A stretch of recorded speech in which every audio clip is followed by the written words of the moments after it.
Caring জুড়ে নবোদয় স্কুলে 4 দিন ধরে পানীয় জলের সংকট, অভিভাবকদের রাস্তায় নেমে প্রতিবাদ, মূল সড়ক অবরোধে যানজট। উত্তর জেলার কেরিং জুড়ে জহর নবোদয় বিদ্যালয়ে গত 4 দিন ধরে চলা পানীয় জলের তীব্র সংকট আজ রূপ নেয় বৃহত্তর বিক্ষোভে। ছাত্রছাত্রীদের অভিভাবকরা আজ রবিবার দুপুরে চরম ক্ষোভে আসাম আগরতলা জাতীয় সড়ক অবরোধ করে বসেন। জানা গেছে, বিদ্যালয়ে যে পাইপলাইন দিয়ে জল সরবরাহ হতো সেটি গত কয়েকদিন ধরে বিকল হয়ে পড়ে আছে, ফলে স্কুলে পর্যাপ্ত পরিমাণে পানীয় জল পৌঁছাচ্ছে না। এই পরিস্থিতিতে ছাত্রছাত্রীদের চরম দুর্ভোগের মুখে পড়তে হয়। বিষয়টি বারবার বিদ্যালয় কর্তৃপক্ষকে জানানো হলেও কোনো স্থায়ী সমাধানের ব্যবস্থা নেওয়া হয়নি বলে অভিযোগ অভিভাবকদের। অবরোধের খবর পেয়ে চুরাইবাড়ি থানার পুলিশ ঘটনাস্থলে পৌঁছে বিক্ষোভকারীদের বোঝানোর চেষ্টা করলেও তাতে তেমন ফল হয়নি। পরে লক্ষ্মীনগর গ্রাম পঞ্চায়েতের উপপ্রধান প্রেমানন্দ দাস ঘটনাস্থলে এসে অভিভাবকদের সঙ্গে কথা বলেন এবং আশ্বাস দেন, যতদিন না বিকল জল লাইন মেরামত হচ্ছে ততদিন গাড়ি করে জল সরবরাহ করা হবে স্কুলে। তবে উপপ্রধানের মন্তব্য ঘিরে উঠেছে প্রশ্ন। তিনি বলেন, আমার জানা ছিল না স্কুলে জল যাচ্ছে না, এখন অবরোধ হওয়ার পর জানতে পারলাম। এই বক্তব্যকে কেন্দ্র করে ক্ষোভ ছড়িয়েছে স্থানীয়দের মধ্যে।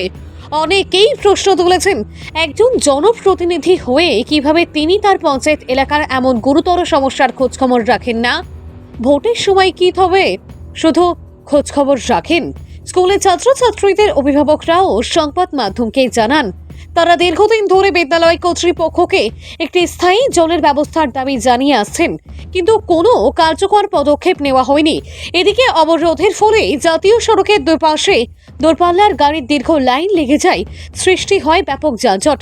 অবশেষে উপপ্রধানের আশ্বাসে অবরোধ তুলে নেয় ছাত্রছাত্রী অভিভাবকেরা। তবে অভিভাবকদের স্পষ্ট বার্তা, এই সমস্যার স্থায়ী সমাধান না হলে আবারও আন্দোলনে নামতে বাধ্য হবে। ভানুচন্দ্রের report, Assam prime network. Navodaya school আজকে দীর্ঘদিন থেকে আমাদের বাচ্চা পড়াশোনা করছে। আমরা দেখছি, প্রথম থেকে দেখছি জলের ভীষণ দুর্গতি, ওদের স্নানের জল পাচ্ছে না, খাওয়ার জল পাচ্ছে না, মানে ভীষণ কষ্ট হচ্ছে। গতবারও আমরা অনেক কথা বলেছি, যাদবলাল নাথকেও বলেছি, উনি এসেছেন, জলের কথা বলছেন জল যতদিন আসবে না ততদিন উনি নাকি গাড়ি দিয়ে জল দেবেন, এইসব বলেছেন। তো এবারও আবার দেখছি ওই সেম জলের দুর্গতি হচ্ছে, জল নেই। আমরা ম্যাডামের সাথে কথা বলতে বলছেন দেবেন, আজ দেবেন, কাল দেবেন বলতে আর জলের কোনো সুরাকাই পাচ্ছি না। তাই আমরা রাস্তাতে এসেছি। আর আমরা যে প্রত্যেক 6 দিন থেকেই জল নেই, 6 দিন থেকে জল নেই, স্নান নেই, মানে ওদের যখন টয়লেটে যাবে টয়লেটের জল পাচ্ছে না, তাই বলে ভয় পেয়ে ওরা খাবে না। আর যেন আমরা খাবার এনেছি ওদের জন্য, ওরা বলছে মা ওগুলা খাবো না, যদি ওদের টয়লেটে ধরে আমরা কোথায় যাব, কিভাবে আমরা টয়লেট করব? 3 তলা থেকে ওরা জল দিয়ে, বালতি দিয়ে জল নিচ্ছে, উপরে নিচ্ছে, কত কষ্ট হচ্ছে ওদের। বৃষ্টির জল ওরা খাচ্ছে, এইসব কি? এইসব একটু দেখে আপনারা একটু মানে আপনারা বিচার করেন। নবোদয় একটা এত বড় স্কুল, কিন্তু এইসব দুর্গতি ওইসব তো সুন্দর লাগছে না। আর আরো হচ্ছে, আমরা যে রবিবারে আসি বাচ্চাদের সাথে দেখা করতে, একটা মেয়ে বাচ্চা আমরা নিয়ে জঙ্গলের মধ্যে বসি, রাস্তায় বসি, একটু বাতাস দিতে পারছি না। বাচ্চাগুলোর এত দুর্গতি। মেয়েদের জলের অনেক প্রয়োজন, মেয়েরার বেশি দরকার। আমরা দেখতে চাই ভিতরে গিয়ে ওরা কি করে, কিন্তু আমরা তো ভিতরেও ঢুকতে পারি না। ঠিক আছে, আমরা ঢুকতেও চাই না, কিন্তু আমরা তো বাচ্চাটিকে নিয়ে বসবো, কোথাও না কোথাও তো বসবো, কিন্তু বসার পর্যন্ত একটু জায়গা নেই। আমরা কিভাবে এই গরমের মধ্যে আমরা কিভাবে রাস্তায় নিয়ে ওদেরকে বসবো? এইসব কি? আমরা কি বাচ্চাদেরকে এখানে জেলের মধ্যে দিয়েছি, না একটা স্কুলে পড়াশোনার জন্য দিয়েছি? আমরা তো কিচ্ছু বুঝতে পারছি না। কথা হচ্ছে, আপনারা যারা মিডিয়ার বন্ধু যারা আসছেন আমাদের এই দাবিগুলা তুলে ধরার জন্য আপনাদেরকে অভিনন্দন জানাচ্ছি। দ্বিতীয় নম্বর কথা হচ্ছে, আমাদের অভিভাবক এবং এলাকার যারা শুভবুদ্ধি সম্পন্ন মানুষ রয়েছে এবং এই রাস্তা অবরোধের জন্য যে সমস্ত যাত্রী এবং গাড়ির মালিক যারা কষ্ট পাচ্ছে, তারপরেও আমাদের স্থায়ী সমাধানের লক্ষ্যে ওনারা আমাদিগকে সহযোগিতা করছে। আমরা এই বিদ্যালয়ের সমস্ত অভিভাবকের পক্ষ থেকে আপনাদের প্রতি কৃতজ্ঞতা স্বীকার করছি। প্রথম নাম্বার কথা হচ্ছে, নবোদয় বিদ্যালয়ে আজ থেকে নয়, এই বিদ্যালয় প্রতিষ্ঠার অব্যবহিত পর থেকে আমরা লক্ষ্য করছি এখানে জলের বিরাট সমস্যা। স্থায়ী সমাধানের লক্ষ্যে আজ পর্যন্ত কর্তৃপক্ষ কোনো উদ্যোগ গ্রহণ করে নাই। প্রায়শই আমরা লক্ষ্য করি, আমাদের যারা সন্তান সন্ততি এই বিদ্যালয়ে অধ্যয়ন করতে এসছে, আপনারা জানেন এটা একটা রেসিডেন্সিয়াল স্কুল, হোস্টেলে এখানে থেকে তাদেরকে পড়াশোনা করতে হয়। আমরা কখনো কখনো দেখি মাঝে মধ্যে পানীয় জলেরও সমস্যা হয়, তারপরে তো স্নানের জলের সমস্যা, বাথরুমের জলের সমস্যা, খাওয়ার জল তো আমি বলছি প্রথমেই, খাওয়ার জলেরও সমস্যা রয়েছে।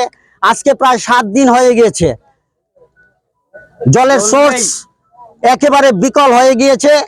দপ্তরের সঙ্গে বারবার যোগাযোগ করা হয়েছে। আমরা বাধ্য হয়ে আমাদের যিনি কর্তৃপক্ষ, এই বিদ্যালয়ের প্রিন্সিপাল ম্যাম, ওনার সঙ্গে আমরা সমস্ত অভিভাবকরা এক সাক্ষাতে মিলিত হই। ওনাকে আমরা বললাম যে ম্যাডাম, আপনি তো সবকিছু জানেন, আজকে যে 7 দিন ধরে জলের ব্যবস্থা নেই, আমাদের বাচ্চা কাচ্চা কি অবস্থায় আছে। উনি বলছে যে আমি তো কি করব, আমি কর্তৃপক্ষের সঙ্গে যোগাযোগ করছি। এসডিএম কে বললে আপনি ডিএম এর সঙ্গে যোগাযোগ করেন, ডিডব্লিউএস এর এসডি কে বললে উনি বলেন যে আপনি এক্সিকিউটিভের সঙ্গে যোগাযোগ করেন। এইভাবে একজন আরেকজনের কথা বলে, কিন্তু আমি কিছুই করতে পারি না। তারপর দীর্ঘ সময় নিয়ে যখন ওনার সঙ্গে আলোচনাতে আমরা বললাম যে ম্যাডাম, আপনি ইমিডিয়েট আমাদেরকে আশ্বস্ত করেন যে জল আসবে কিনা। যদি জল আসে কর্তৃপক্ষকে বলেন এখানে আসার জন্য, আমরা ঘন্টার পর ঘন্টা অপেক্ষা করব। কর্তৃপক্ষ আসুক, এসে আমাদেরকে এনশিওর করুক যে জলের ব্যবস্থা হবে। তারপর ম্যাডাম যোগাযোগ করলো, ম্যাডামের সঙ্গে ডিডব্লিউএস দপ্তর এমন কোনো রেসপন্স করেনি। ইতিমধ্যে ডিডব্লিউএস এর এসডি এর সঙ্গে আমিও যোগাযোগ করেছি। উনি বললেন যে এখানে টাওয়ারের ডিস্টার্ব, কথা শোনা যাচ্ছে না।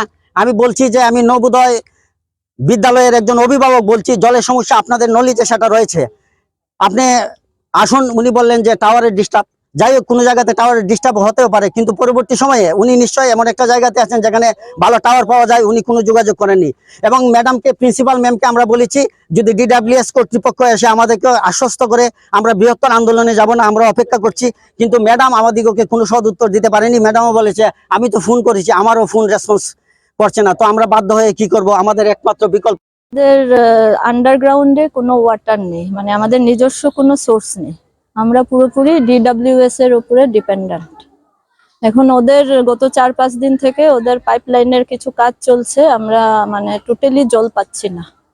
সো আমাদের পুরো স্কুলে ওয়াটার ক্রাইসিস চলছে।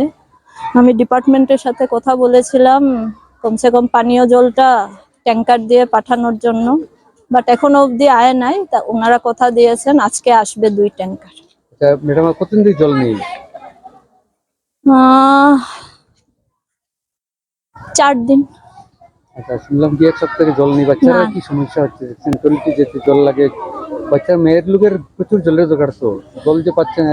দেখেন, ব্যাপারটা হলো জল নাই, মানে যে একদম জল নেই তা নাই, রানিং ওয়াটারটা নেই, মানে যেটা ওদের টেপে জল আসছে না। আমরা যেটা বৃষ্টির জল স্টোর করি এগুলি এখনো আছে এগুলি। বাট বাচ্চাদের প্রবলেম কি হচ্ছে, ওদের ধরেন ওয়াশরুম যাওয়া ওইগুলির জন্য ওদের বাকেট করে উপরে নিয়ে যেতে লাগছে, মানে রানিং ওয়াটারটা আমরা ওদের দিতে পারছি না। আচ্ছা, ও আরেকটা কথা ম্যাডাম, গার্জিয়ান যারা আসে এরা বসার একটা জায়গা নেই, এইভাবে কি বললেন আপনি?